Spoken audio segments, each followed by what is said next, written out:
Dear students, आज हम भारत पर महमूद गजनवी के पश्चात गोरी के जो आक्रमण हुए, गोरी द्वारा गजनवी के पश्चात जो आक्रमण किए गए भारत पर, उस संदर्भ में हम अध्ययन करेंगे कि किस तरह मोहम्मद गोरी ने भारत पर आक्रमण कर भारत में तुर्की साम्राज्य की नींव डाली।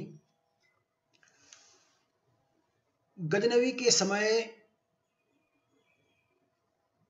गजनी और हिरात जो मध्य एशिया में जो प्रदेश हैं, गजनी और हिरात, इन दोनों के बीच गोर वंश का राज्य स्थापित था।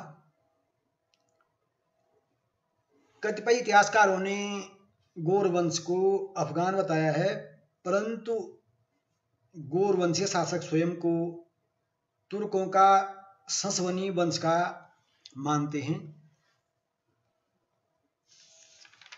इसी गोर वंश में एक जो शासक हुआ मोहम्मद गोरी, और उसने गजनवी के समान भारत पर आक्रमण किए, और जिस तरह महमूद गजनवी ने भारत में लूटपाट कर अथाह धन संपदा गजनी ले गया, इसी प्रकार मोहम्मद गोरी का भी उद्देश्य धन एकत्रित करना, लूटपाट करना और साथ ही साथ भारत में इस्लाम का प्रचार करना भी था।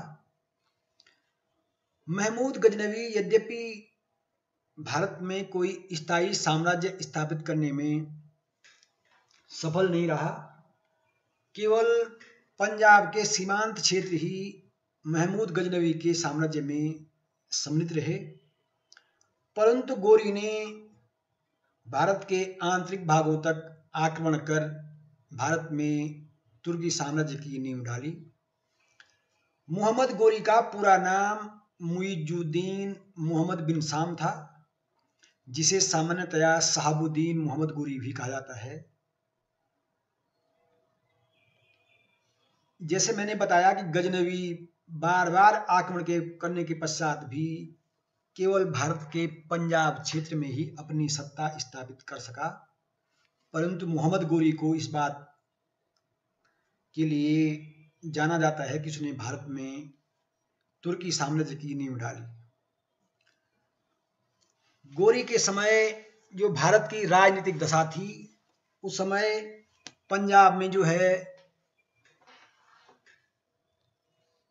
पंजाब को गजनवी द्वारा अपने साम्राज्य का अंग बना लिया गया था, और उस समय पंजाब में मुस्लिम शासक शासन कर रहे थे। मुल्तान को भी यद्यपि गजनवी ने जीता था, परंतु बाद में यह स्वतंत्र हो गया और यहाँ पर शिया मतावलंबी मुस्लिम शासक शासन कर रहा था। सिंध जो है गजनवी के बाद पुनः स्वतंत्र हो गया था, तथा सुमरा नामक जनजाति इस पर शासन कर रही थी। सुमरा जनजाति के लोग मुस्लिम थे और संभवतः वह शिया मतावलंबी थे। अनहिलवाड़ा में उस समय चालुक्य वंश शासन कर रहा था, और सिद्धराज जयसिंह के पश्चात मूलराज द्वितीय गोरी के समय यहाँ का शासक था। अजमेर में उस समय चौहान वंश का शासन था, और पृथ्वीराज चौहान तृतीय अजमेर का शासक था। इसी तरह कन्नौज में गहड़वाल वंश का शासन था, जिसमें हम गोरी के समय जयचंद को इस रूप में समकालीन मानते हैं कि मोहम्मद गोरी के समय जयचंद जो है गहड़वाल वंश का प्रमुख शासक था। बुंदेलखंड में चंदेलों का शासन था, और ये भी अपनी वीरता के लिए प्रसिद्ध थे। परमार्थ देव चंदेल इस वंश का अंतिम राजा था। कलचुरी क्षेत्र में चेदी वंश का शासन था और इसमें जैसे प्रतापी राजा गांगेय देव आदि मुख्य हुए। मालवा में परमार वंशीय शासक शासन कर रहे थे। यद्यपि उस समय मालवा के परमार शासकों की स्थिति अत्यंत कमजोर थी। उत्तरी बंगाल में पाल तथा कालांतर में सेन वंश ने यहाँ शासन किया। गोरी ने जो आक्रमण किए उस संदर्भ में जब हम अध्ययन करते हैं तो हम पाते हैं कि गोरी ने भारत पर 1175 ईस्वी में प्रथम आक्रमण किया। हमने जैसे अध्ययन किया था कि महमूद गजनवी का जो 17वां आक्रमण था वो 1024 या 1027, इसमें थोड़ा फिर मैं इसको और स्पष्ट करना चाहूँगा। 1027 में महमूद गजनवी का अंतिम आक्रमण हुआ था और मोहम्मद गोरी ने अपना प्रथम आक्रमण 1175 ईस्वी में किया। इस तरह दोनों के बीच 148 वर्षों का अंतर था। परंतु आश्चर्य इस बात का है कि इतने वर्षों बाद भी राजपूत शासकों ने मुस्लिम आक्रमणकारियों से कुछ सीखने का प्रयास नहीं किया या उस हद तक नहीं किया कि जो मुस्लिम आक्रमणकारियों को पराजित कर सके। इसका परिणाम यह हुआ कि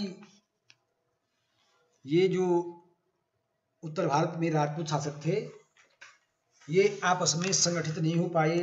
यद्यपि ऐसा भी नहीं कहेंगे हम, क्योंकि तराइन के प्रथम युद्ध में राजपूतों ने बड़ी वीरता से युद्ध किया और मोहम्मद गोरी को पराजित कर दिया था। इसलिए ये कहना भी एकदम उचित नहीं होगा कि राजपूतों में एकता नहीं थी। गोरी ने अपना प्रथम आक्रमण मुल्तान और सिंध पर किया, जो कि उसने 1175 ईस्वी में किया। उसने सुगमता से इन राज्यों के शासकों को पराजित कर दिया और इन्हें अपने अधीन कर लिया। तत्पश्चात गोरी ने अनिलवाड़ा के शासक भीम द्वितीय पर आक्रमण किया। भीम द्वितीय ने मोहम्मद गोरी को पराजित किया।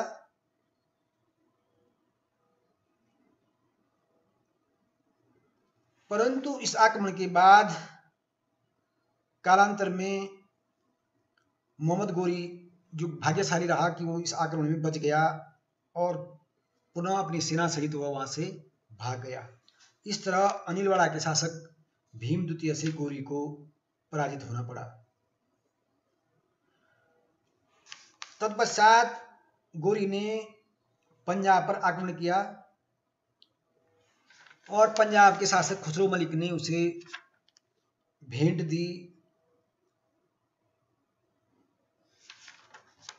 आगे बढ़ने पर गोरी ने 1191 ईस्वी में अजमेर के शासक पृथ्वीराज चौहान तृतीय पर आक्रमण किया और इस तरह मोहम्मद गोरी और पृथ्वीराज चौहान तृतीय के बीच तराइन का पहला युद्ध हुआ। इस युद्ध में राजपूत शासकों ने बड़ी वीरता से गोरी का सामना किया और उसका परिणाम यह हुआ कि गोरी को पराजय का मुंह देखना पड़ा और युद्ध भूमि से भागकर उसने अपने प्राण बचाए।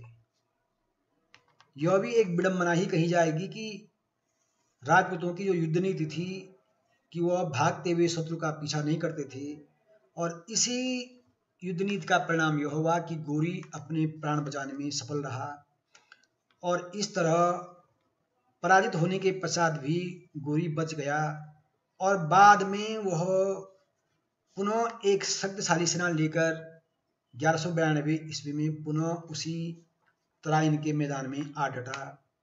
इसका परिणाम यह हुआ कि दूसरी बार और तैयारी करके पिछली हार से सबक लेते हुए मोहम्मद गोरी ने एक विशाल सेना के साथ पृथ्वीराज चौहान तृतीय पर आक्रमण किया। यद्यपि कतिपय राजपूत राजाओं ने पृथ्वीराज का साथ दिया, परंतु कई राजपूत राजा इस युद्ध से अलग रहे। इसका परिणाम यह हुआ कि इस युद्ध में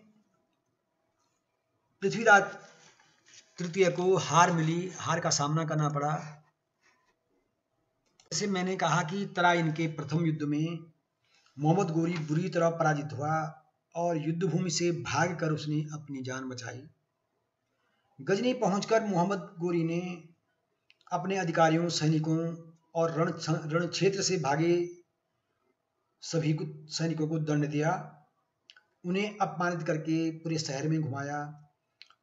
तब से गोरी के बारे में कहा जाता है कि न तो वो चैन की नींद सोया और न ही चैन की नींद से उठा। उसने पुनः 1,20,000 सैनिकों की विशाल सेना तैयार की और फिर वह तराइन के मैदान में आ डटा। इस बार पुनः एक भीषण युद्ध हुआ। इस युद्ध में गोरी ने अपने 12,000 घुड़सवारों के साथ इतना भीषण आक्रमण किया कि राजपूत सेना में हाहाकार मच गया। परंतु राजपूत अपनी युद्ध नीति और आन बान शान की नीति के कारण युद्धभूमि से डटे रहे। अगर कूटनीति का परिचय देते हुए उस समय यदि राजपूत सेनाएं अपनी असफलता जानकर यदि युद्धभूमि से बचकर निकल जाते तो संभवतः पुनः तैयारी करके परिणाम दूसरा होता। परंतु राजपूतों को अपनी आन बान शान का बड़ा ख्याल था कि युद्धभूमि में प्राण दे दें, लेकिन भागना उचित नहीं समझा। इसका परिणाम यह हुआ कि पृथ्वीराज तृतीय की हार हुई और इस तरह मोहम्मद गोरी को तराइन के द्वितीय युद्ध में अभूतपूर्व सफलता मिली। पृथ्वीराज की मृत्यु के बारे में अनेक धारणाएं हैं। कुछ कहते हैं कि उसे जब गजनी लाया गया तो बाद में उसका वहां वध कर दिया गया। चंद्रवरदायी ने इस संदर्भ में अलग आख्यान दिया है। वो अपने आख्यान में लिखता है कि पृथ्वीराज चौहान को वह अंधा कर दिया गया और बाद में उसने किसी तरह जब उसका युद्ध कौशल और तीरंदाजी का कौशल देखा जा रहा था तो उसने गोरी को मार दिया। ये तो अतिशयोक्तिपूर्ण विवरण भी हो सकता है, परंतु यह सत्य है कि इस युद्ध में मोहम्मद गोरी को सफलता मिली और इस तरह एक बड़े भाग पर मोहम्मद गोरी का भारत में शासन स्थापित हुआ। इसके पश्चात मोहम्मद गोरी कन्नौज की ओर बढ़ा और उसने कन्नौज के शासक यद्यपि जयचंद ने गोरी का साथ दिया था पृथ्वीराज चौहान के विरुद्ध, परंतु मोहम्मद गोरी ने यह उचित नहीं समझा कि वह जयचंद को स्वतंत्र छोड़े। इसलिए गोरी ने 1194 ईस्वी में कन्नौज के विरुद्ध युद्ध कर दिया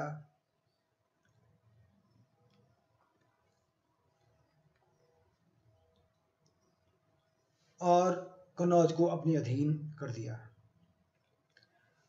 चांदवाड़ा के युद्ध में जयचंद की आंख में तीर लगा और गिरकर उसकी मृत्यु हो गई। इस तरह जयचंद को भी अपने जो राजपूतों के दल में वह संगठित नहीं हो सका, उसका भी गोरी ने अंत कर दिया। 1197-98 ईस्वी में बुंदेलखंड पर गोरी के गवर्नर ऐबक ने आक्रमण किया और इसे भी उसने पराजित कर दिया। बाद में कुतुबुद्दीन ऐबक ने बिहार की विजय की और बख्तियारुद्दीन खिलजी जो उसका सेनापति था उसने बंगाल को विजय किया। इस तरह गोरी ने भारत में मुस्लिम साम्राज्य की नींव डाली और उसके गवर्नर, उसके जो प्रांतीय शासक थे कुतुबुद्दीन ऐबक ने कालांतर में उसके कार्यों को आगे बढ़ाया और इस तरह भारत में तुर्की साम्राज्य की स्थापना हुई।